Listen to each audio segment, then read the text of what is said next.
up some last minute chat here. Welcome to our webinar.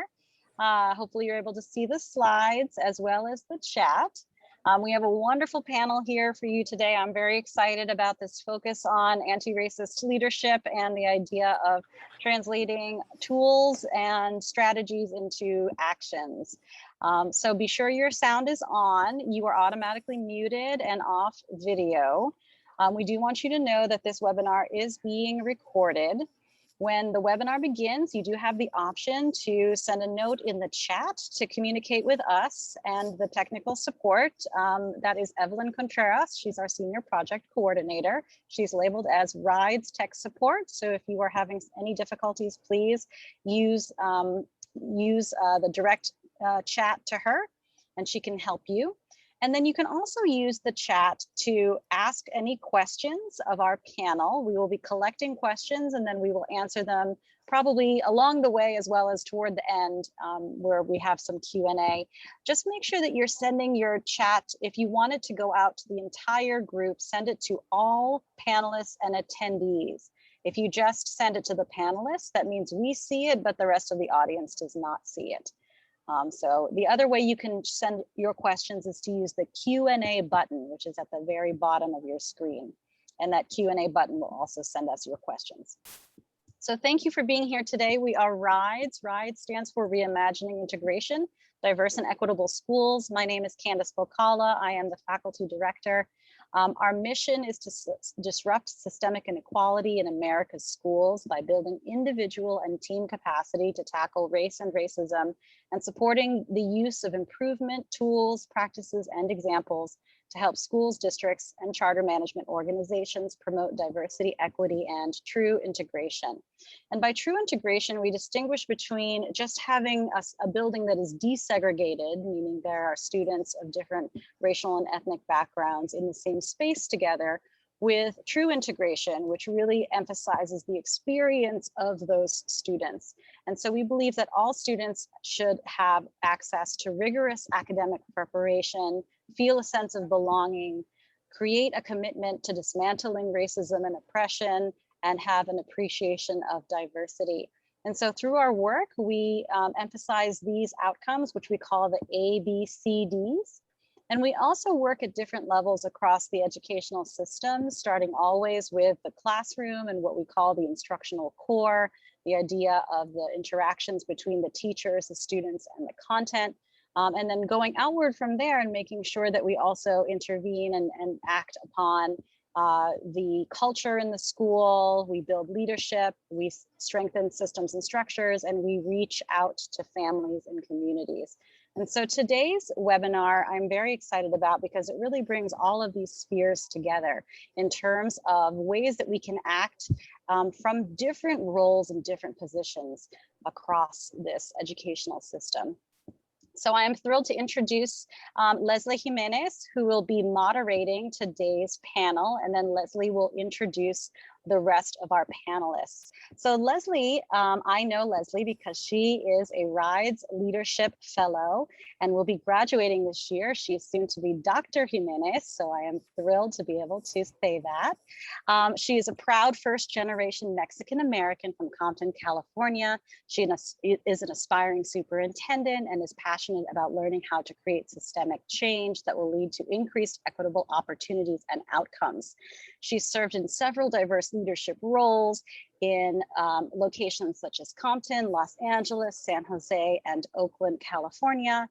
She's worked in both the charter and in the public district sectors across the K-12 spectrum. She is currently serving as a special assistant to the superintendent at Cambridge Public Schools in Massachusetts, where her work is focused on developing and facilitating anti-racism professional development for school and district leaders. And as I mentioned, in a few days, she will be receiving her doctorate in education leadership from the Harvard Graduate School of Education. So let me turn it over to Leslie to introduce the rest of our panel. Well, thank you for that great introduction, Candace. Buenos dias, buenas tardes, buenas noches, good morning, good afternoon, good evening, everyone. Welcome from wherever you're joining us. Thank you for being here today. As Candace mentioned, my name is Leslie Jiménez, and I'm currently a special assistant to the superintendent specifically Superintendent Salim at Cambridge Public Schools.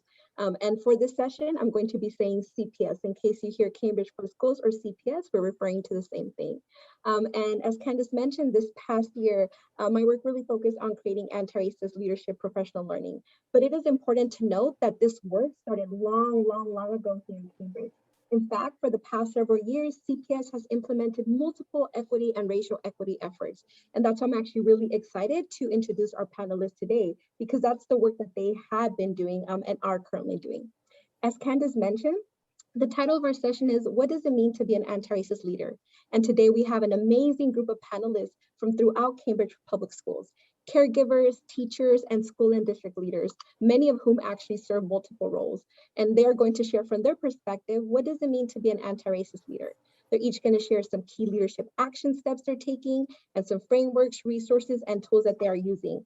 And our goal is that by the end of the session, participants will be able to walk away with actionable steps and resources that they too can incorporate in their own practice. First, we're going to introduce the panelists. Next, we're going to engage in a panel round robin style, where I will ask the panelists to share their responses to a few questions. Then we will open it up for Q&A from the audience. So I'm excited to see so many people here today. So as questions come up for you, please do include them in the chat. And our goal is to try to include as many as we can during the Q&A session. And lastly, we're going to close our session with some insights from our panelists and some final remarks. So I hope you're excited today. As you can see from my smile, I'm extremely excited. And that's because I cannot wait to introduce you to our amazing panelists, each of whom I've actually had an opportunity to personally learn from and also work with. And let me tell you, they are true anti-racist leaders doing the work. So welcome, panelists.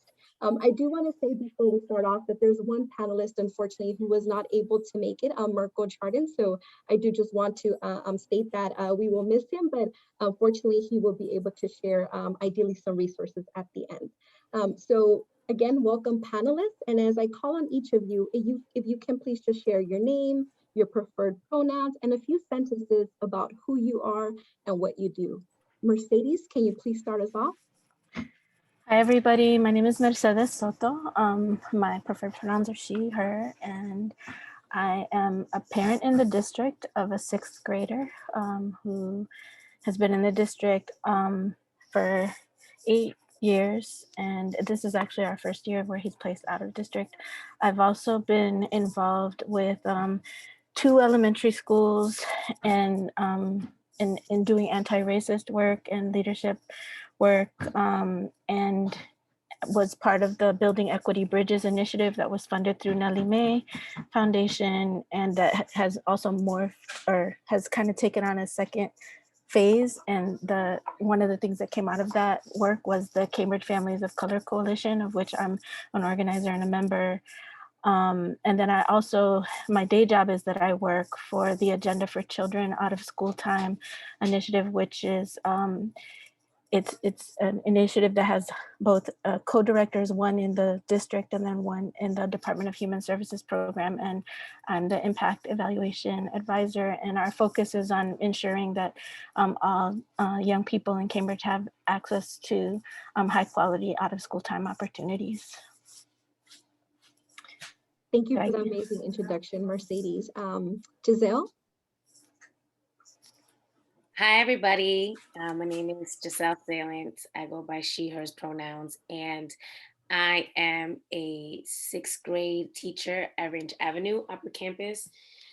It's my 7th year teaching in Cambridge Public Schools. Some of the things that I've been able to do while teaching in Cambridge has been able to really work with the social studies department, develop curriculum, co-create curriculum where I'm hopefully be able to share some of the journeys through that, and I'll be able to share some tools. I am also part of the leadership team for the Educators of Color Coalition. We've been with that for about 4 years. So one of our goals as a coalition is to be able to support educators of color in the district by creating events, supporting each other with employees resource groups, and just general advocacy for our not only the teachers, but also for the students and the parents. My goodness. I mean, I can go on and on, but I think I'll just focus on those two. I am also doing equity fellows this year as well, and I've been focusing on creating culture responsive advisory lessons. You can also catch me on my Instagram page. That's on and popping at Sixth Grade Bodega. I share a lot of resources there. I do think that one of the greatest privileges of teaching in Cambridge is that there's so much support that I feel like I've gained throughout the years just because I got hired there. So I think I'm my best self as an educator because I have a coach and I have other people that have been investing in me. So through this page, I've been able to share the resources with teachers all across the country that don't have the same support.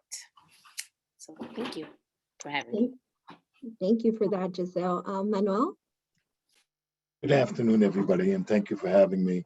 My name is Manuel Fernandez. My pronouns are he, him, his.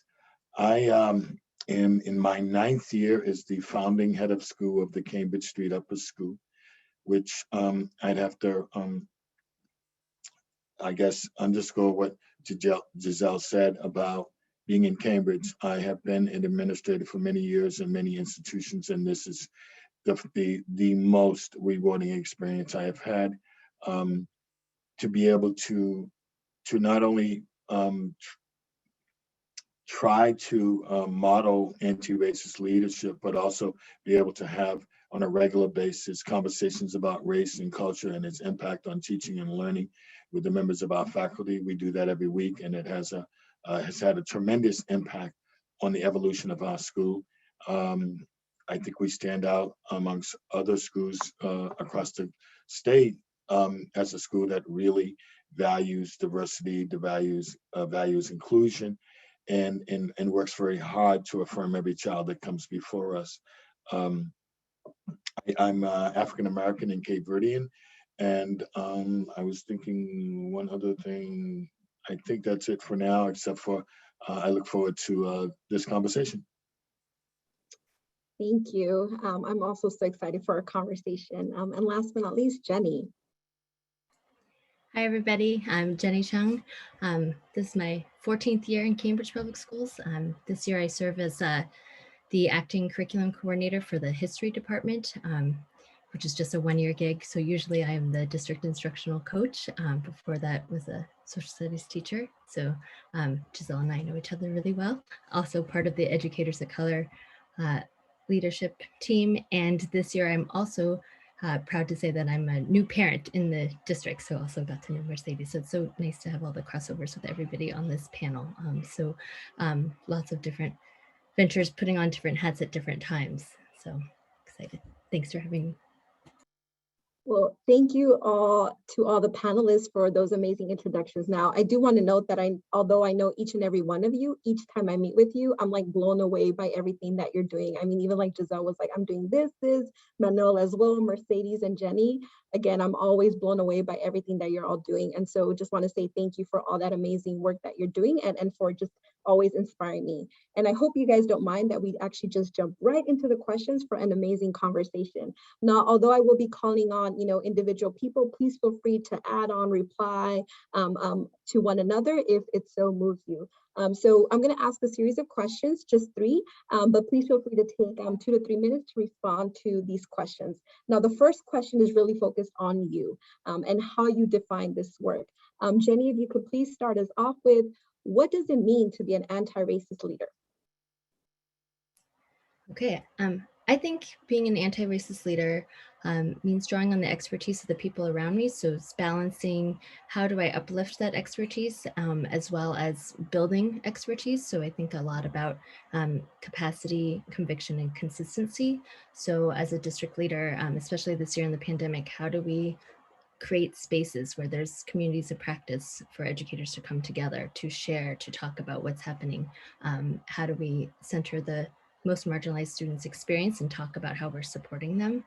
So that's building bridges, providing tools.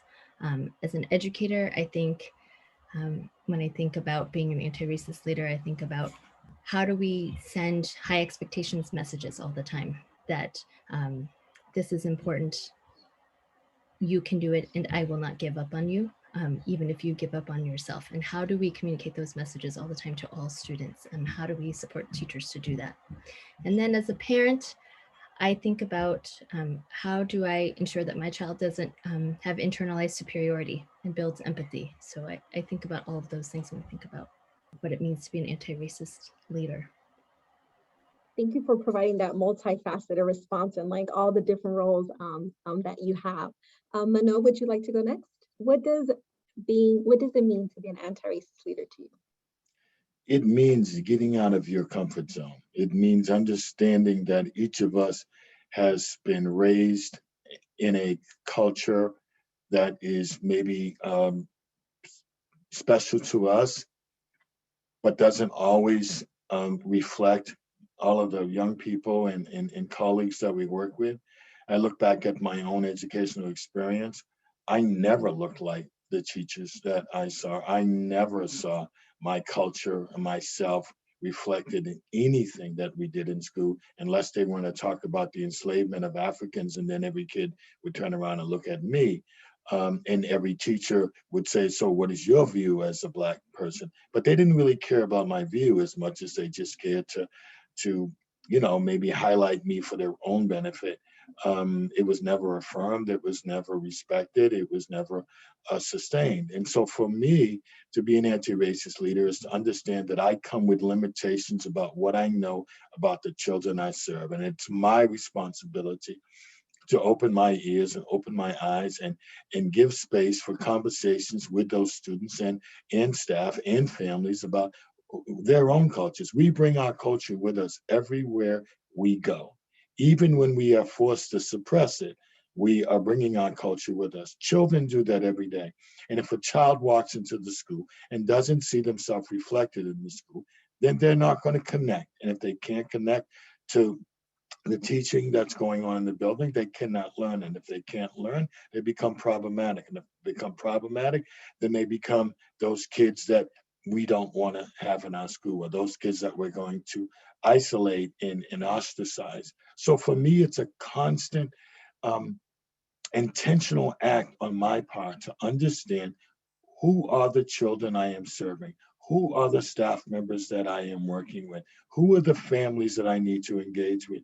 And I need to take whatever superior notions I might have because I'm educated, or I am a male, or I'm a Christian, or I'm heterosexual, and put that stuff on the back burner and begin to learn about other people and children in our buildings and figure out ways to not only lift up their voices and center their needs, but to also affirm who they are as individuals.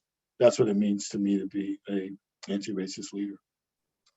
Thank you for sharing that, Manuel. And just to kind of like, I'm not sure if you guys can see, but I'm like writing away these notes because I feel that both of you guys have already shared some amazing things. Like Jenny, you mentioned people coming together and building those bridges. Manuel, you really, highlight the fact that, it's not just sort of like something that you are, right? It's something that you're continuously, constantly, intentionally, right, doing as an actively anti-racist leader. Mercedes, I see you were continuously like agreeing with. Would you like to go next? What does an anti-racist leader mean? What does being an anti-racist leader mean to you? Thank you.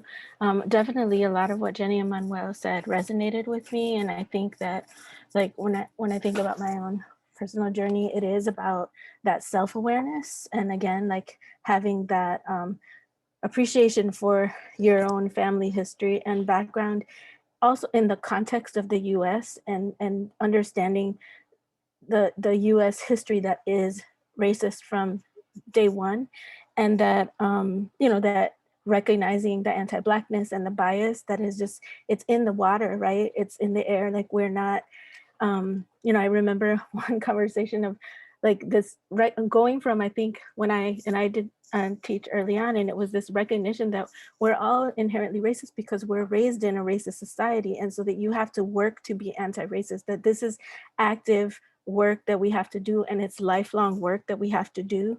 And so it is awareness of history, it's awareness of structures and policies, it's about curiosity and listening. And because we don't know everything, like Manuel said, like all of us have blind spots, all of us have things that we don't know. But also like being unafraid to advocate, like when you see racist policies, when you see racist actions. And again, I think it is, so a lot of times we focus on the interpersonal when we talk about racism, and we don't always focus on the internalized racism. And then we also don't talk about like structural institutional racism. And so it is recognizing that, I think as a leader, you're trying to make sure that you're addressing all of the ways that it is showing up. And I think that again, it's also about like building relationships across differences, that where everybody is focused on how do we ensure that our policies are anti-racist as our practices, how are we creating opportunities that when something happens that is kind of, again, it's more going with the flow, like how are we actively swimming against the stream and like trying to change the direction. And also like what Jenny said really resonated for me. It's about, this is multi-generational work as well. And so I feel like definitely like somebody handed me the baton, and I'm also at the stage where like, we're handing the baton and we're handing it to our children as well. Like this, it took 400 years for us to get to where we are. And we have to understand that this is multi-generational work, that we need to continue to undo the structures of racism in our society. Thank you for sharing that, Mercedes. And I heard again a lot of great connections: intentional, right? Self-awareness, appreciation, building relationships, multi-generational. And I really love this. So I'm going to quote you: you have to work to be an actively anti-racist leader. So I really love that. Giselle, what does being an anti-racist leader mean to you? Thank you. Well, I'm also writing a lot of things down because I'm making a lot of connections. So I think for me, so I can just focus it and just add on where I find more means of just controlling a way of things that I can actually do, that's like actionable and it's bite-sized for me, is really on my pedagogy and what I'm doing with students. So yes, there's a constant conversation of who I am and who I'm going to be in different spaces, and that's going to shift, and that's always changing. My identities and all these things are constant with me, but also what does that mean when I'm teaching my students? What does that mean on the curriculum, the questions that we're asking them? How, I feel like the journey of the things that I can show you from my first year, my second year, into right now, has been a revision, a constant revision, editing, removing. What was I thinking when I was doing this? Listening to the students, curving assumptions that I had, feeling at times that I was almost, translating for some of my colleagues about things that they weren't picking up that the students are talking about. That became frustrating at times, where I'm noticing dynamics between friend groups. You know, I'm noticing instances of colorism, things happening within groups. All these things that I'm like, is it me? Am I bugging? Am I looking for it too much? Or is it so obvious that no one else is reading it? So there was a lot of like tension that I had about bringing things up that I saw that was happening within my students, when I see them in the hallway, what was happening in the classroom, um, bringing it up to my colleagues, having a learning conversation about what that means for the rest of the team. Because for a lot of years, I kind of felt like no one else can do it except me. Like, I'm the only one that can take care of the students. I'm the only one that can talk to them. I'm the only one that can do this. So it felt very overwhelming because I didn't think that my colleagues or my school at that time had them. I felt like at times they were very vulnerable. I felt like at times they were being attacked. I felt like they weren't being understood. So to be in a space where I am right now in my 7th year and feeling like there's so much work that has been done and so much growth that's been happening with all my colleagues, I think I had to change a lot. That yes, I can control what happens in my classroom to the best that I can, but ultimately they leave my classroom.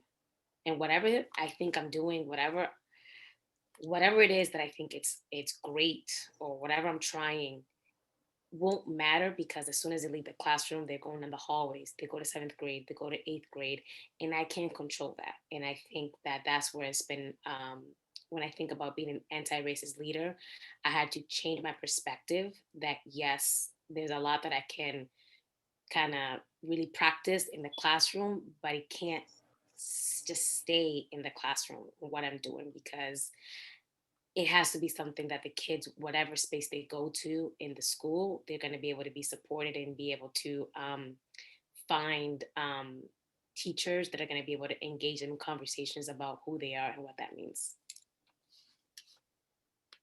Thank you all for sharing that. And I really appreciate just many of the things that you shared that also resonated, I feel like, with what others responded. But what I really would like to highlight, and I appreciate you saying this, like what was actionable, right? What was that bite size? What was within my locus of control, right? That I can then influence and or impact. And so with that, that actually blends into our next question, which is focused on individual action. Now, some panelists might share some slides to help illustrate their response, while others may just talk about it. So whatever works for you. So this question, I'm going to have Gisel actually start us off, if that's okay. What is at least one anti-racist leadership action that you, right, you, Gisel, are engaging in as an anti-racist leader?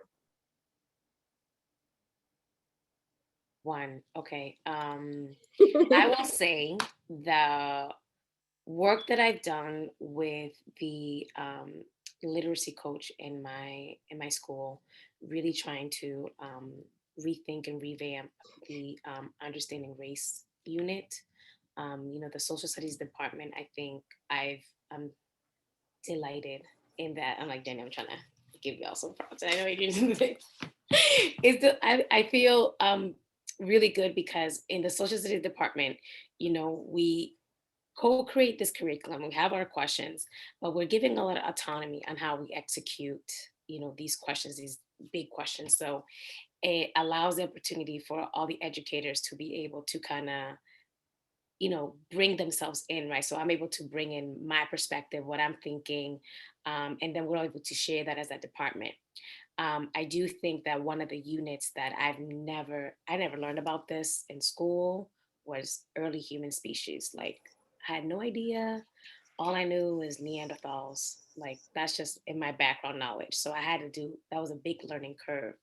What was already set up before I even started teaching in Cambridge Public Schools is that there was a connection between this early humans unit and identity and who we are as a species. And then it kind of had the kids think about race and identity and so on.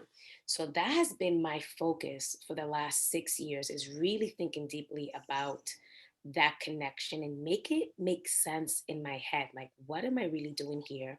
So this past, the last 2 years, I think really working closely with my literacy coach and being able to create a narrative with the students to be able to kind of think outward, like, who are these species? But then as each week went on, we just kind of went deeper into who are we as humans? Why do we all look different? And it just kept going deeper, little by little, until it got to them. Like, who are you? Who do you say you are? What does society say you are? And that story is what I think has been, I find, successful in getting the students, giving the kids time to think about who they are. So I'm really excited to continue to work on that, because there's things that, I had conversations about, hey, how did this go? I did it remotely and I was really, really scared, right? Like, how am I going to do this remotely? How am I going to have these conversations about race, identity, and have them do these reflections? And I'm not there in person. So there's a lot of learning. And I can, talk more about it later. But I would say is focusing on that particular piece that I think needed a narrative. We have to tell stories. We have to be able to connect and have the kids create a story. I think that has been really helpful for me to be able to have them engage in a story about themselves. Thank you for that. Jenny? What is one anti-racist leadership action that you're practicing that you would like to share? So one thing that I think has happened this year, particularly the pandemic, is well, a lot has been happening in the world, and a lot of what has been happening in classrooms has become very visible for families, for everybody. And the creating, so one action I feel like I've really worked hard at this year is how to create the structure and space for educators to self-reflect on their own practice, to build capacity and the conviction to have conversations. How do we really create the right context for people to remain engaged in difficult conversations? Because if we don't talk about students' lived experience and what they're seeing in the world, that's an equity issue for me. And often what happens is educators who feel nervous that they're going to say the wrong thing, they don't know quite how to do it. What happens is I just don't talk about it, right? And so then what happens is the message sent to students is like, this is not important. This is not important enough. So there's been a lot of work this year around creating communities of practice, but also creating resources. So how do we provide a slide deck? Slide decks have been the main vehicle this year, right? To help, have conversations. So if you don't know, so for example, after the shootings in Atlanta, quick five slide deck to say, if you don't feel prepared, here you go to the whole district. Here's a way to just engage in conversation, help identify feelings. Let's get surface what's known, questions, where are the helpers, that's it. And so I think that's been a lot of the support this year as folks. So the hope is that we really built in that capacity and that conviction to have these conversations. It's so important that we help students make sense of the world. Thank you for that, Jenny and Giselle. And then Giselle just dropped into the link, actually, a link to some of the slides that she presented as part of the unit that she was speaking about. And then I know Jenny also has some resources to share, but we can also share that towards the end of the link. So just wanted to share that there are some resources available in the chat for you to check out to really take a deeper dive into some of the resources that Giselle and Jenny are mentioning. Thank you both so much, because I know you work a lot with our educators and our students and really helping share this content. Manuel, would you like to go next? What is one anti-racist leadership action you are taking? Well, I'm going to give you the same look that Giselle gave you, like one, because it is so many that come into play. And I'm going to try to make this fast because I'm going to give you two, if you don't mind, Doctor. One, first, I think it's important to know that when you're doing this work, you can't do it alone. You do need support. I was fortunate to be brought to Cambridge by Dr. Young, the former superintendent.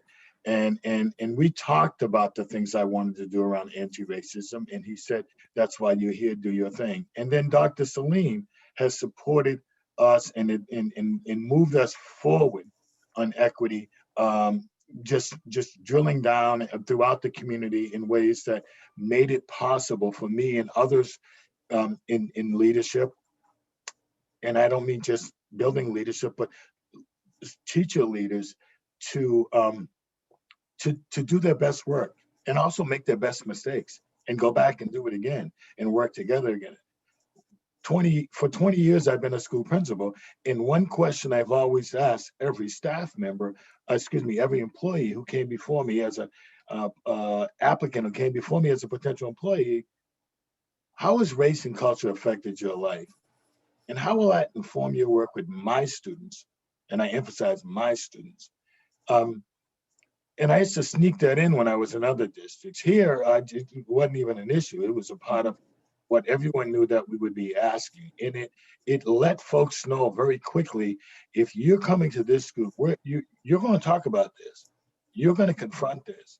And understand that there is only one wrong answer to the question. There are a multitude of correct answers. The only one wrong answer, don't care where you got your degree with, you won't be working with us if you drill down on an answer that says, hasn't affected me. Well, see ya. The other thing I would point out is, in terms of an anti-racist action, a leadership action, is listening to my scholars. We abolished the dress code at our school. Why? Because scholars. We did a lot of different things in our school. We changed language because of our non-binary scholars. We used to say girls and boys. We say scholars, and everybody knows what we're talking about. So one of the things I would drill down on is language is so important. What language are we using when we are talking to our students, when we're talking about culture and race and other aspects of human diversity? And so I think I would say that the leadership action that I engage in every day is to ask a lot of questions of my students. I wish we could do it more, but I used to have annually, I would have lunch. I would cater a lunch in my conference room with approximately 10 students and just ask them, what's it like to be a scholar here? And I would get very specific about what it means to be a girl, what it means to be non-binary, what it means to be Latinx, what it means to be Black, et cetera, et cetera. It would inform us in so many ways that it continue to have the Cambridge Street culture evolve into a place that's far from perfect, but closer to affirming every child every day than any place I've ever worked at before. And so listening is probably the number one action I take every day. I just love this. I got a lot of, again, I'm trying to kind of really see the different connections. I love how everyone's saying, like, you know, anti-racism, it's non-negotiable, right? And it's really important to listen to and affirm our scholars and to empower and support our educators. Mercedes, what is one anti-racist leadership action you are taking? I think I'm gonna say organize, which is, it's big, right? Like I think as parents of color, like one of the things that we were feeling is that like our voices are not always heard, that like Cambridge is a place where there's a duality of like the haves and the have-gots and the have-nots. And that like, again, there's, you know, there are people who have more power and privilege and who are very, you know, not very shy about going and saying what they want and coming with their expectations and coming with their demands. And I think that there's, you know, and again, depending on your cultural background and like what your thoughts are about like the role of school and the role of home. And so I think that like we're trying to like organize families so that every caregiver, like regardless of which language they speak at home, regardless of their educational you know, attainment level, regardless of their cultural or racial background, that they understand that they're a stakeholder in this system and that their voice matters, and that you know, again, that they should feel confident addressing something if there's something that doesn't feel right, that's something that's impacting their child. And again, like coming in the spirit of partnership and coming in the spirit of community well-being. Like, right, I think that too many times, like parents are like, no, I'm just trying to advocate for my child. And as long as my child's good, that's all I care about. And we're trying to shift the conversation around that we all care about like all children. And we also recognize that there are some children that may have additional barriers, that may have fewer like material resources now, you know, like, but that like we all need to agree as a community that we're going to prioritize. And what equity means, like what equity means is everybody gets what they need and not everybody gets the same. And so like, how do we as a community have that conversation? And that, again, that children, they're with their parents their whole lives, you know, they're with a teacher maybe for 1 or 2 years, they're, you know, they're at a school maybe, you know, for 6 years or 4 years. And you know, and also bringing in the out of school time providers so that there's like a connection between the home, between what's happening during the school day and what's happening after school. So that like what our goal is for every child to have the opportunities and to have that sense of self and to have those meaningful connections with adults who are all on their side. And so like, how do we work together to achieve that, those goals? And again, like recognizing that right now, when you look specifically at like the benchmarks that are like the state benchmarks, that, you know, whereas let's say 80% of white students are reading proficiently by grade 3, 44% of African-American students are reading proficiency by grade 3. And so we're already starting off, like if we're having that issue, then we're asking the question of like, why aren't more Black students taking AP classes? Like you have to start at what's happening in kindergarten, and how do we make sure that starting in kindergarten that they have what they need so that they will be able to take those AP classes in high school with confidence. And again, that's providing that we don't just dismantle the whole system and start all over. But I think that, just, having the opportunity as, to make sure that parents are getting a seat at the table. And when we're hiring at district level positions, and when we were interviewing for, different district level positions, the first question that we advocated for was that Cambridge has a goal to become an anti-racist district. Like, what does anti-racism mean to you, and how would you contribute to that effort? And that's the first question that any person was asked. So it lets people know this is where you are and this is what's important to us. Thank you so much. I'm like getting chills over here again for just like the amazing things that you guys are saying, like listening, empowering, shifting the conversation, supporting, organizing, partnership, and Mercedes, even now when you mention, right, like, hey, let's just kind of take a step back. And I think Manuel, you said this like earlier as well, right? Let's just take a step back and let's just kind of like say it up front. Anti-racism is a non-negotiable in our district, right? And so we're going to come, right, and be part of this community, right? This is what we're for. And so, how can we actually work together to support this great work? And our last question is actually focused on that, right? I think a lot of people kind of like said this throughout their different responses. Anti-racism work, right? It's multifaceted, it's multi-generational, it's long-term, it requires collaboration, right? It requires support, it requires commitment, it requires intentional act and commitments, and right, we can go on and on and on. And I know that a lot of you guys, even in your own responses now, right, you shared how you have collaborated not only with your own team, but with also others. So our last question is really focused on that collaboration. What is one anti-racist leadership action? And actually, we could take a step back.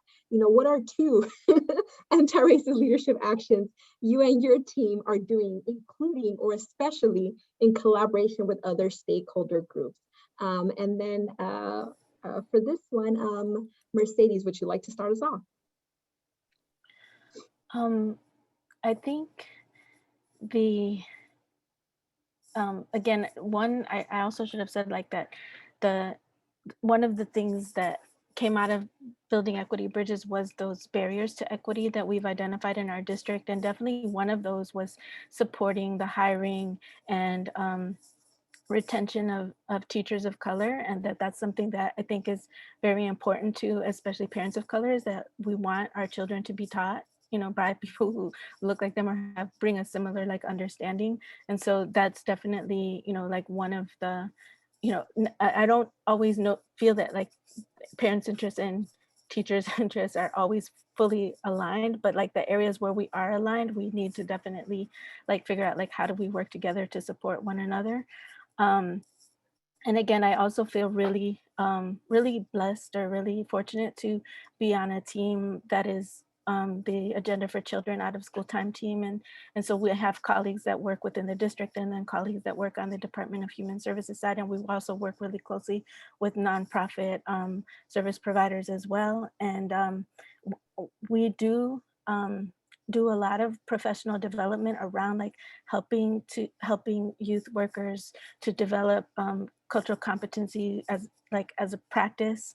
And so I dropped in the resources that we have, like it hasn't gone live yet, but we have put together like a 3-part series for youth workers or youth development workers focused on their practice and how does cultural competency come through in their practice. And then the other thing that we have been doing is these stories of family partnership. So we've been elevating the practices of the youth development field around like how to do effective partnering with families. And so there's a series of stories of family partnership on our website. And there's also like our newest one, which again, we're in the process of releasing right now, is focused on it's a compilation of parents talking about racial equity and what they want from OST providers, and some of them are also talking about the schools as well. So I can put the Agenda for Children, OST, ORG, and it's the Stories of Family Partnership. And I'll also just drop the YouTube link for the most recent story, which again, you guys are getting to preview it before it goes live. Thank you for that. And Mercedes, as you continue dropping them in, Jenny, what are 2 anti-racist leadership actions you and your team are doing in collaboration with other stakeholders? Thanks. Well, Mercedes, as you spoke earlier, is really inspiring me because I think about what is our common goal, right? To be there for students and how we can all come together. So one way that you reminded me is, as I was a new parent in the district, I said, are there other Asian caregivers out there that want to like get together and talk? I don't know. And so we, kind of threw that out there to see, and there were, and it was kind of exciting to see. So we launched Cambridge Families of Asian Descent, which is a caregiver group that has come together, and it was really exciting to see how many people were curious and interested, and to listen, to think about what you were saying, Manuel, about listening, the importance of listening. So like, what were some of the hopes, and a lot around policy advocacy, curriculum advocacy, like how do we increase visibility in the curriculum and social connections. And so one of the ways that working in the curriculum department that I felt was a really nice connection was to say, well, hey, I also work in a curriculum department. Let's have a collaboration where we parents have helped to inform in our department as we created resources for like this month for AAPI resources to gather book lists, annotated book lists with feedback, so that we have actual feedback around that. We think about mapping out and how to further support and think about curriculum that's not just in the classroom, but also for us as families, because there's a lot of learning that we have to do, right? So there's within that. So I just think about how it takes a village, and how that collaboration has been great. And since I get a second one, to think about the building the capacity and conviction for educators to have difficult conversations. One of the things that I've been really excited about this year is the collaboration with the SEL departments and our health and wellness departments in CPS. So as I thought about how are we to support educators as issues were coming up, I reached out and said, hey, can we all get together and talk together? And I've learned so much in our conversations. And then we all collaborated for many, many weeks to offer multiple communities of practice for teachers to come to bring their issues, to talk about it. And we're continuing, there's continued interest. So we're having even fireside chats. I learn about just like language. We're thinking about how can we expand this out for caregivers, because this is a conversation we all should be having all the time, and so multiple stakeholders, but it's been just a tremendous collaboration between, and it shouldn't just be social studies, but it's right now, but it's all disciplines and our SEL and health and wellness, because that's really what has been the primary focus for students this year. Wow, this is exciting. So I'm hearing, for example, stories of family partnership, the synchronous training that Mercedes shared. Jenny, you just shared about some AAPI resources, annotated book lists, communities of practice. Like, these are amazing, just like partnerships. Manuel, would you like to share some of the things that you're doing in collaboration with other stakeholders? Back around 2015, Debbie Bonilla, who was a parent president at our school at the time and is a very popular figure in our community working on these issues in a variety of ways, came to me and talked about the divide between the families, that maybe kids were being integrated, if you will, using Candace's definition, but our families weren't, and as much. And so we came together and we brought in a group called Community Dialogues, and that evolved over years into Diversity Dialogues, where parents helped us find the type of folk who could come and facilitate conversations with us in one evening a month around some diversity issue in our community, whether it be around race or our ASD students, or hearing from our former students who are now in high school. This year, we launched a diversity dialogue that was really about healing. And it was actually planned by several caregivers and members of our staff. Anti-racism is really a healing mechanism for white supremacy. Okay, and so racial trauma comes in our lives on a regular basis. Some of us internalize it, as it was said earlier, for a very, very long time. Some of us are triggered by it and don't even know that we've internalized it. And this year, we're very fortunate to bring in caregivers and staff to talk about, we need some healing moments. And so we had an evening where we had somebody work with our team on what is some healing strategies collectively, individually, personally, that we can do.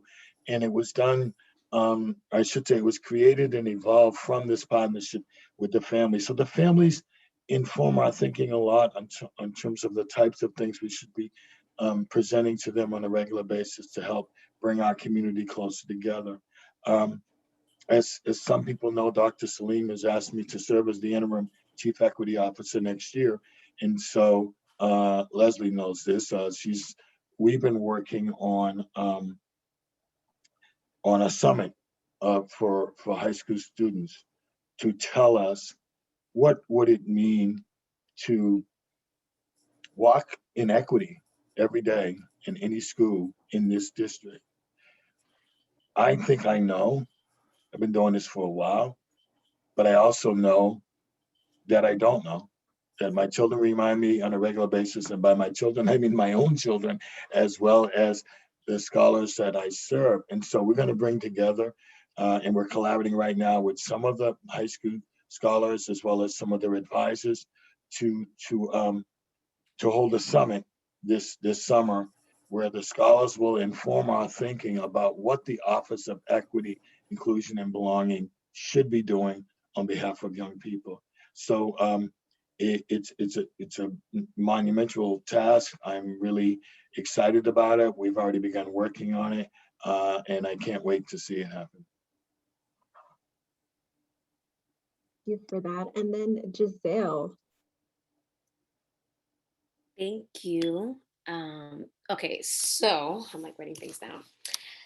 So one of the things that I think I've been able to do effectively is really infuse a lot of my teaching is tapping into my skill set at media and creating media, editing. That's what I studied in high school. Big ups to vocational schools everywhere. Love him. That's where I got my training. And even into journalism in school, like I was editing, writing, and so on. So when I think about anti-racism, what I'm thinking about how I want to engage my students, it's about creating new narratives. And if students are not learning that there's so much trash and so much noise and so many things out there that they're reading, that they're hearing, that they're that's seeping into them as they're just walking around the world, and they're not given the tools to reimagine themselves or to create different narratives of themselves, then I think we're doing a disservice. So a lot of my projects, or what I have the students do, it's really for them to rewrite things like, hey, we are going to create a podcast. Hey, we're going to edit this. We're going to do a social media campaign. We're going to create something, but they have a authentic audience. I think really trying to think about, okay, so what can the students do that's gonna, focus on their learning goals and standards and so on, but it's also disrupting a narrative, then I'm gonna have the kids do that. I don't know how to do everything. Like I'm pretty good because I'm pretty good, but I don't have to know everything. They can learn how to do that. They know so much about media and what that means, but if we have them work on building their tool set and be critical about the media that they're creating or what they're consuming, I think that I've been so successful at having students leave sixth grade being podcast, being editors, being, music video producers, authors, because the work that they're doing is not for me, it's for the conversation happening outward. So the sixth graders, they know that I send out everything. What, we're gonna do an op-ed piece, scan them all in, send it to whatever newspaper. What? Oh, you didn't know? We're gonna send these videos out. I just send out all their little links to all their audios, to all their videos elsewhere. And when students feel and see that their work lives outside of the classroom, then they are more engaged at kind of co-creating things, because they're like, wait a minute, this is not just pretend. It's not pretend. It's not pretend because you got something to say. People want to hear you. We're going to send it out and we'll see what happens there. I think that approach about, you're not doing this for me, we're not pretending, finding an authentic audience for students has been really successful. So I think if you notice the website, there's a lot of the work that I've done with the students. I started off doing um, this was like maybe year 3 or year 4 or something. It was just about stereotypes. So I started having them create audio products about anti-stereotypes. That was like for me, like me trying to infuse that in. That audio, the kids recorded all sorts of things. Then we built it up that stay away from stereotypes, so have them kind of write about themselves, and then they would kind of record their own story of themselves. So that now we're having a writing piece and some audio piece. And then you see on the website where we had students that felt really comfortable to share their stories with the rest of the class. 2 years ago, this is before COVID hit, we were able to have families come along, which gets into my second point about what's something that we could do to kind of include the stakeholders, is to constantly include, since we're always sharing out, things does not live in the classroom, their families are constantly engaged in what their students are doing, because it's, hey, we're creating, it's an open source approach. Like, knowledge is open source, we build together, so then the families have access to what's happening. So when we were able to have the students do their reflections on our identity and race unit, we had, oh my goodness, all the families showed up. And not all their students, we only had space honestly for like 5 students to present. So then we had 5 students to present in front of the whole group. And then we had like mini groups of students share out in smaller groups, and families sat down, floated, went to different groups and listened to the students. And I think that's something that's built in. I can't send an invite to families like, hey, make sure you show up here. And they don't have anything, they don't even know what you're talking about. They weren't part of the conversations. We never engaged them. A lot of the assignments that we have is, especially for that unit, is the kids have to talk to their families about what they learned, or the kids have to kind of record a conversation. So that keeps the families engaged. So that has been a really successful approach about having the kids feel like they are creating narratives, they're disrupting, and you're telling them they're part of a larger conversation. The other things that I'm going to just press enter because I was collecting all my links. All right, this is a whole bunch of stuff. All right. And I just bombarded you with greatness in the chat right there. Okay, so some of the links that I'm sharing are part of the Equity Fellows project that I am doing. So my focus for this project was really to work on advisory lessons. And if some of you know advisory or not, it's really like a space in our schedule where the students are being acknowledged, like a greeting. We have some type of information we're sharing, and it's about a connection time. So you're doing some type of component like your team building. Different schools might have it at different times of the day. I really thought that since a lot of the middle schools in Cambridge Public Schools have some type of advisory, that this might be a really great avenue to create culturally responsive lessons that are kind of coincide with a different heritage month throughout the year. And also it kind of removes conversations about history and identities and in general out of social studies, so that everybody has advisory, not just social studies teachers. Everybody can talk about it. Everybody can engage with the students. It would really, I would really feel like we are giving the students a disservice if they feel like teachers in itself, because they're teaching a particular subject, they have nothing else to add because I can only talk to my social study teacher about this. And because of the ways that classrooms are set up, it almost feels like it's segregated thought process within what the kids think they can ask certain teachers. So I'm getting 8th grade students, 9th grade students, 7th grade students come all the way down the hallway to ask me a question when I know other colleagues that I talk to, like I know them, that they can really engage in this conversation. They just don't think that they can because they haven't heard or talked to that teacher about certain things before. And it's not because the teacher's not willing, it's just they've never been in a space to talk about it.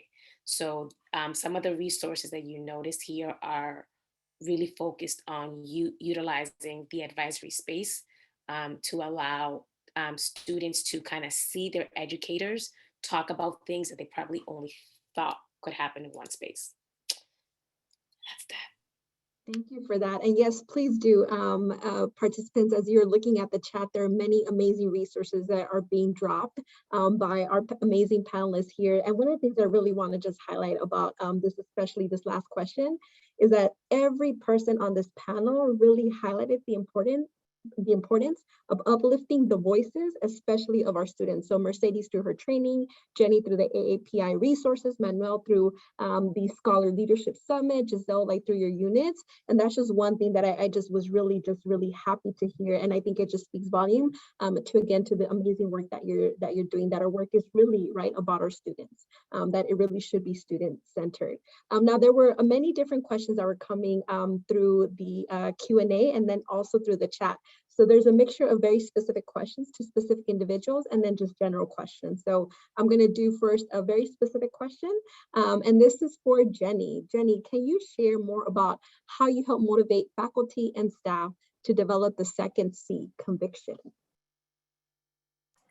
It's a great question. And I think the conviction comes with capacity, right? So I think if you feel like you can't have difficult conversations or you don't have that skill set or you are going to mess up and you haven't practiced, then the conviction goes away. So then the question becomes, how can we create spaces where, one, we have that high expectation to have these conversations, but we also have high support so that we're equipping educators with the tools. And a lot of that has happened this year with communities of practice, where there's been conversation. So hearing from other educators in similar positions and to hear, oh, this is the way I've entered into this, has been really helpful. So for example, in the conversations with teachers, like I think about who I am as an Asian American woman when I say something, right? It doesn't land the same if we may not share similar identities. So it's been really amazing in spaces to have a fellow like white female educator say, I, as a white female, like am going through this and this is how I'm approaching this, because that then for a colleague to hear that goes, okay, it's okay. It's like, let me think about this. I think the resources, providing resources or entry points for educators to start in is also really important, so that it's like, so the, here's 5 slides. It's 5 slides, very simple. So if you don't know what to do, just put up these slides and start the conversation. The same with Gisel's advisory slides. Like, you can have these conversations, it's possible. So I think that the more that we provide the supports to build the capacity and have structures and model structures that can happen in classrooms, the more the conviction will, I've seen happen, and the communities of practice to have the conversation also as well. Thank you for that, Jenny. I really appreciate it. Again, like the conviction part of it. Now, this one is to all the panelists, so anyone can feel free to respond. And then just the warning, this is I would say like a very, I wouldn't say tough question, but I would say it's very multi-layered. How do you know anti-racist leadership is working? And is it only academic measures?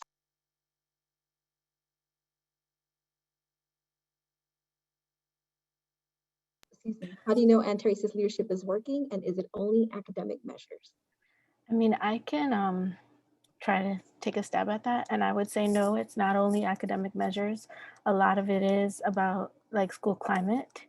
And again, I can talk about like our experience when we first, when Angel first started school was at the Fletcher Maynard Academy under the leadership of Robin Harris, who was like one of the longest serving, if not the longest serving school leaders in the district.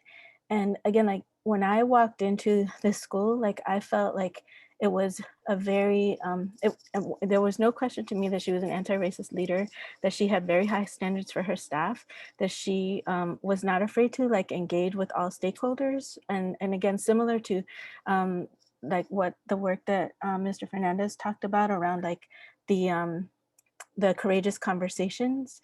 I mean, they did something with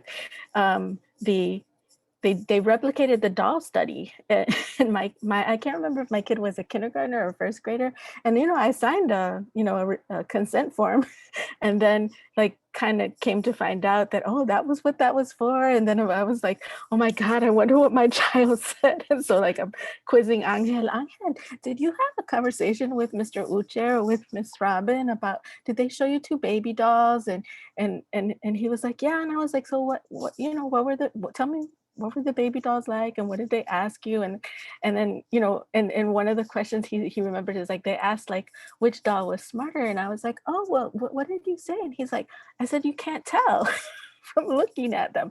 And so I think like there's many, I think that looking obviously at like student achievement or is one way of looking, again, like that there is a closing gap between students from the dominant culture and students who have traditionally not been served well by our institutions.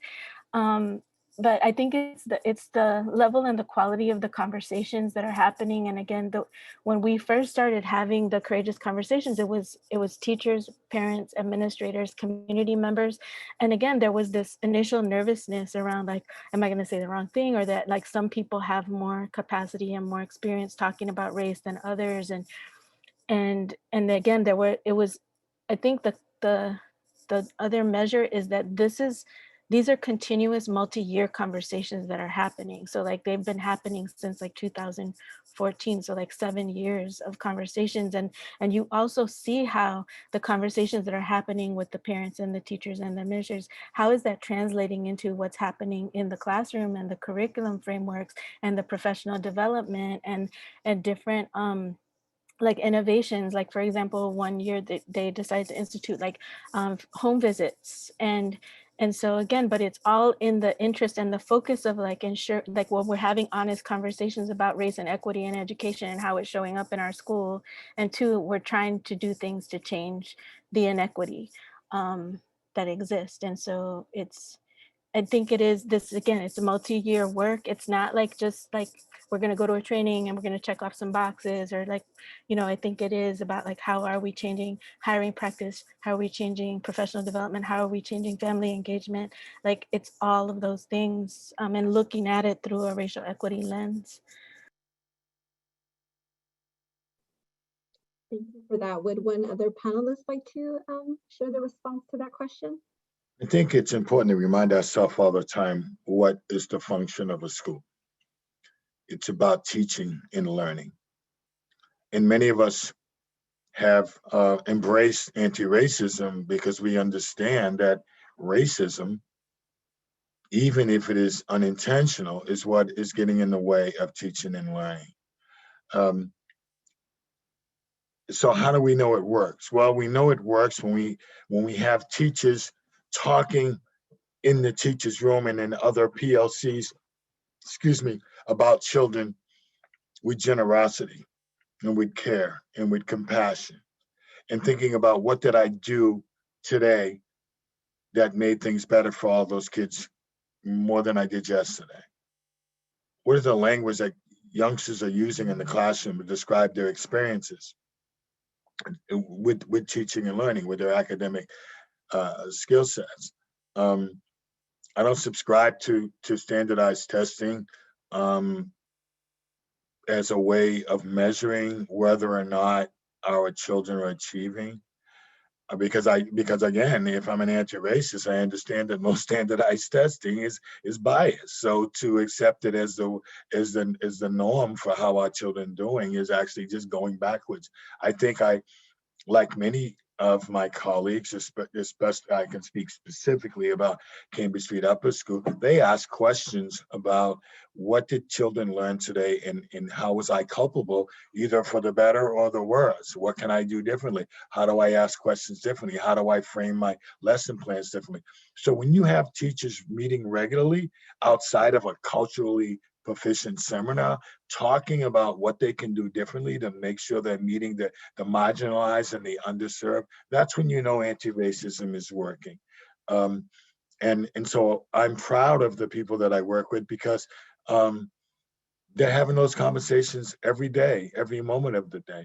And they're having those conversations at 3:05 and at 5:05 and at 9 o'clock at night. And they're not um,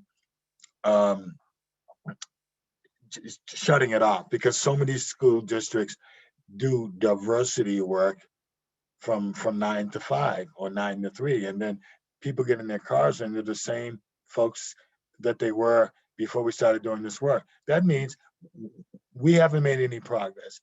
And so I'm proud of the people I work with, because I know they're not only talking about it in the teachers' room and in the PLCs, but they're talking about it at home. They're talking about it with their neighbors. They're talking about it with their friends. And they're talking about how can I be a better anti-racist educator for all the children I serve. Thank you for that. And I see a lot of, there are a couple of participants who are emailing the panelists again around like, really this work is, what the school and classrooms, right, are defining for themselves. And like, to your point, Manuel, right, like really sort of like, how are we actually looking at this from not only the instructional lens, right, but the anti-racist instructional lens. And I believe Mercedes, you also shared that earlier. This is the next question for our panelists. And again, it is multiple layers. And so I would just like to invite like one or two participants to share the response to this question. And this one is really focused specifically on sort of like the conversations, and this specifically from a parent around like, what kind of questions do you ask children then who are disengaged as to how you can engage them?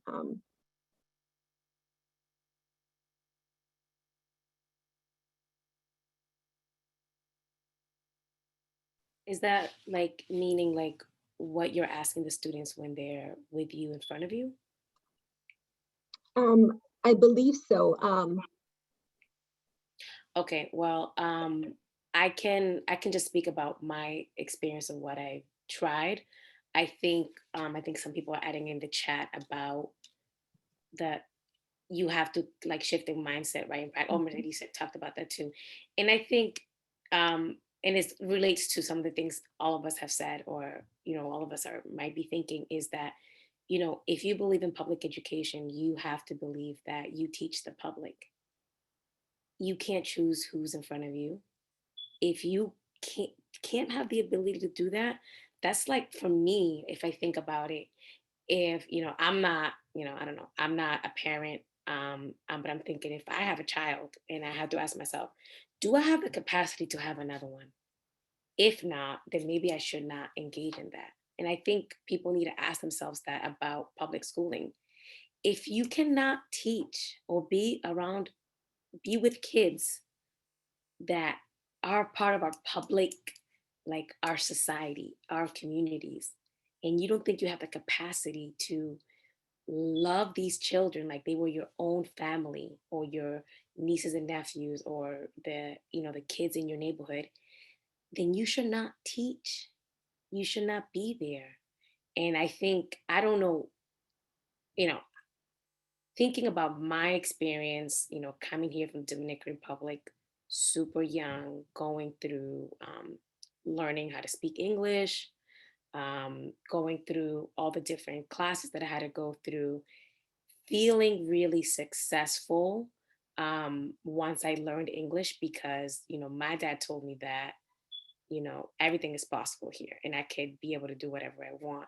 So for a very long time in my experience, I thought I was very shielded from a lot of the stereotypes and negativity about my capacity, my intelligence, what I was able to do, what I wasn't able to do. None of those things that I reflected on later on, I didn't think it applied to me. I didn't even understand what people might have been thinking about or talking about. So in terms of like, how do we engage students? I don't think students need engagement. I think the schools itself need to be ready for them. You know, we are here because of them, and they don't need, kids are ready to do whatever they need to do in order to feel fulfilled, in order to be curious, to thrive. I'm not doing that. I'm not tap dancing around my students for them to have that. I think that's an intrinsic human nature. That's part of what we do. So I don't think we need to do that. I think the ways that our schools have been set up, and the way that students are walking into these classrooms, they're already disconnected. Things have not been working for a long time. And I think this kind of goes back to the conversations that I'm hearing from families, or the national conversations along, like what happens during COVID and what are we going to do? The kids are behind, and and it's like, this wasn't working when we were in person. Some of these schools were not working when we were in person. So I don't really understand the difference. Things were not working for a lot of our students. I'm getting students from the elementary schools in Cambridge, and I'm thinking, again, I didn't grow up in Cambridge. When I came from the Dominican Republic, I grew up in Lynn, but my perception of Cambridge is there's resources here, there's money here. But to get kids in the 6th grade that cannot read, that to me is crazy, because in my head, I'm ignorant. I'm thinking money can solve it all. So as long as you have the money, because when I went to school in Lynn, I heard my teachers talking about the lack of resources, that they don't got the books, that they want to take us to a field trip, that they wanted to do this with us, that they wanted to doubt with us, but they couldn't because they didn't have the money. They don't have the money. They don't have the resources. I come to Cambridge, I see laptops being thrown out, furniture being tossed out behind buildings. I can't even see that. So there's such a disconnect of this excess of things and materials. And then I'm getting kids that, uh, you know, that I'm not able to read. I don't get it. And it's really frustrating when, I feel like this district could do it all. And this is where the piece of anti-racism comes into play, that it doesn't matter how much money or how much resources a district has, because racism is that part of what we do, and it will deteriorate anything.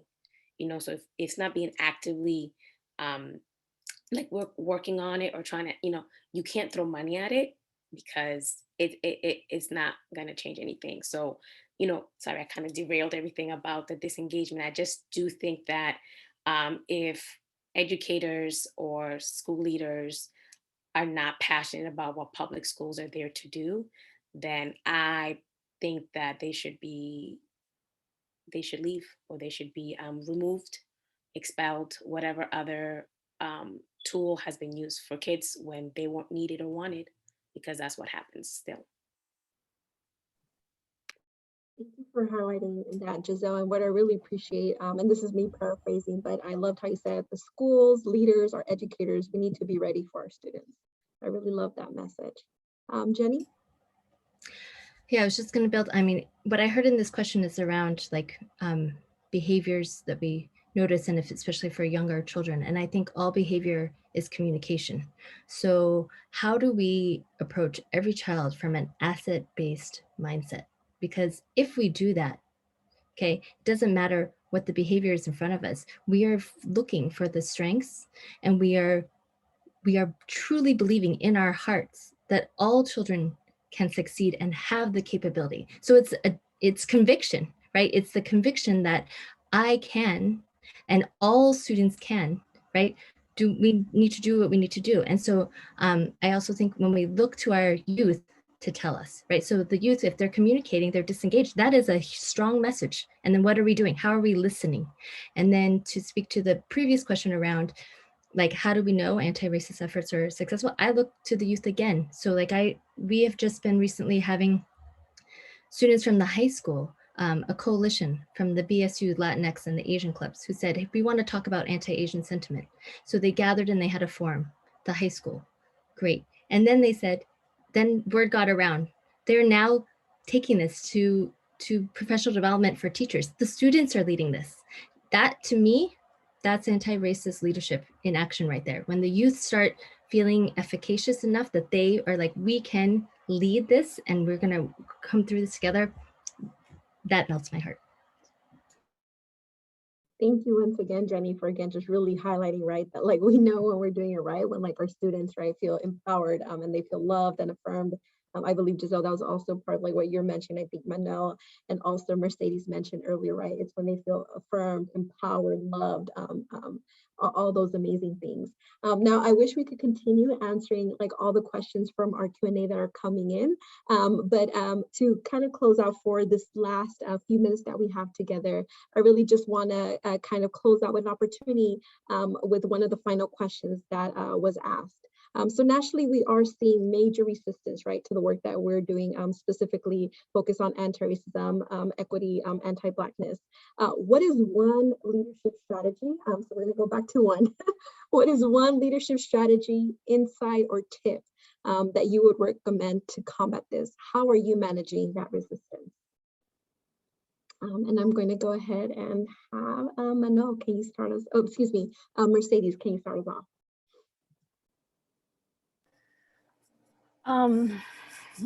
Again, this question about like progress and resistance is, you know, again, there's a historical pattern if we know our history, and that so anytime we make progress and the dominant group gets uncomfortable, there's resistance. And so like part of our strategy needs to be, you know, be ready for that and have a response to that. And I do think like continuing to educate, continuing to advocate, continuing to elevate the voices that need to be elevated, and also just, I mean, calling it out. I think like I was at a community meeting recently, and it was Ms. Lazouf, who's at MIT at the Sloan School, and one of the things that she said, she's just like, you know, we have to be honest about the impact of white discomfort on progress. And so like progress happens as long as white people are comfortable.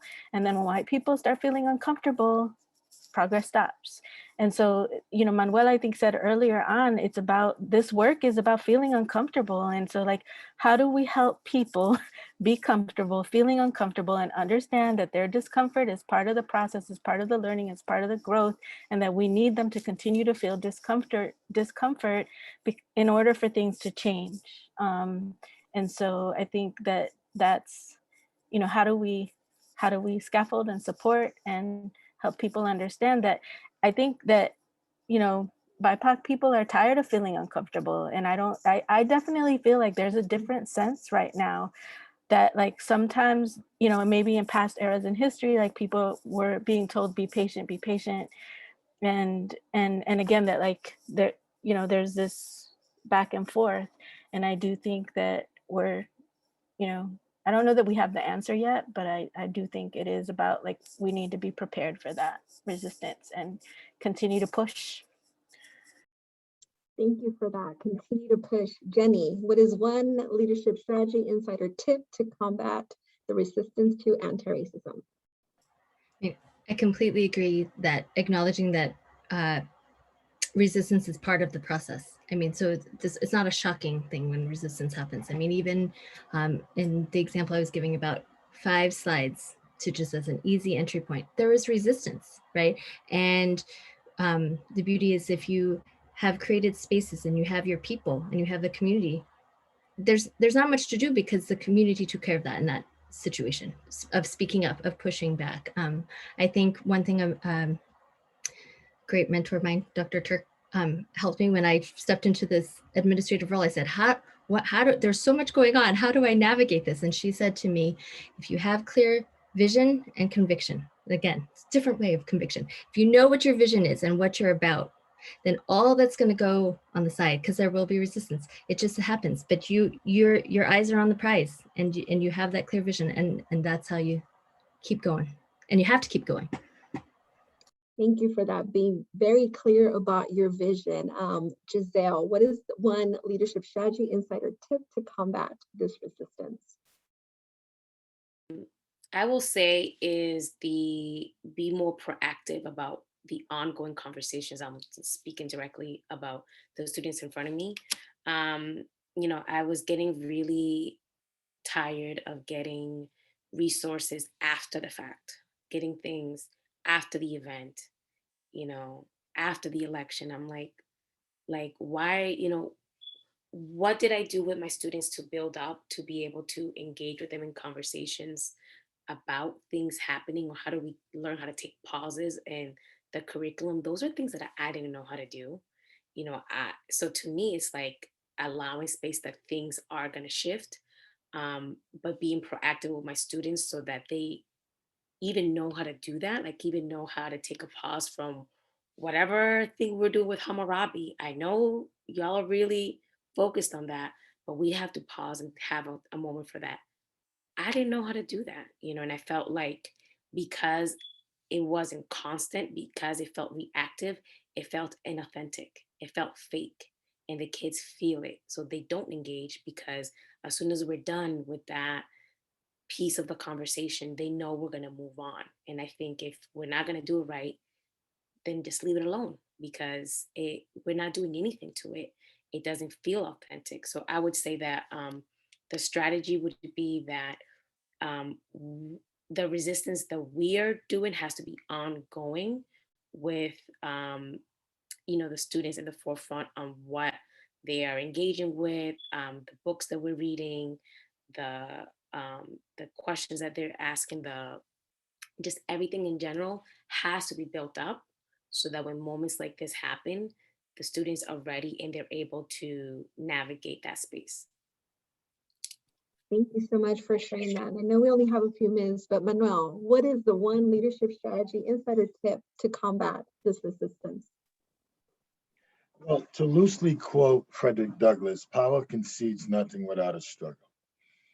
And so if you think that we're going to do this work and we're not going to get pushback, then you haven't listened to these three women talk about what this history has been like. I would say this, that most folks want to engage in this work and feel safe. I never want you to be so unsafe that you're in physical danger, but you got to get beyond safe. You got to get brave, okay? You got to get courageous. You got to stand up, create brave spaces together to say, we're not going back. We're not stepping into the 50s again. We are moving forward. Young people are leading the way, I might add, but others, as has been said many times tonight, it's a multi-generational effort. We have to create safety to the extent that people are, we'll say, stabilized enough to have clarity as they move towards courage and to be brave. And to be brave means to stand tall and say, we're not turning around. We've seen what happens when we go back there.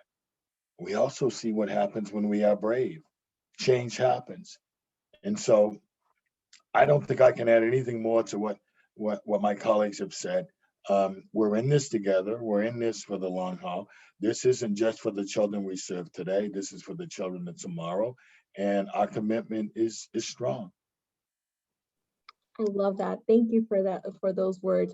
Be brave. And before we go, I see that it is already 6 o'clock, and I just want to thank all of our amazing panelists, Jenny, Mercedes, Manuel, Giselle. Thank you so much for being here today. Again, thank you for sharing all the amazing work that you've been doing, and thank you to all the participants who attended today's session. I hope you walked away with many actionable steps and resources that you too can also incorporate into your own practice. Today's session was entitled, "What does it mean to be an anti-racist leader?" And we had a few different stakeholders throughout Cambridge Public Schools come to share with us from their perspective, what does that mean? And so I would like to just end off our session today and thank everyone for attending. I'm now going to just go ahead and pass it on to Candice Bocala, who will close us out for the evening. Thank And you. if the panelists can hold on for just a few seconds. The only thing I'll say is thank you to all of our panelists for being with us and for sharing your wisdom and your guidance and your resources. We will send the webinar recording as well as a summary of the chat and the resources that were shared out to this group. We appreciate you all taking the time, and thanks especially to soon to be Dr. Leslie Jiménez for organizing this panel. Thanks everybody. Enjoy the rest of your day. Thank you, everyone.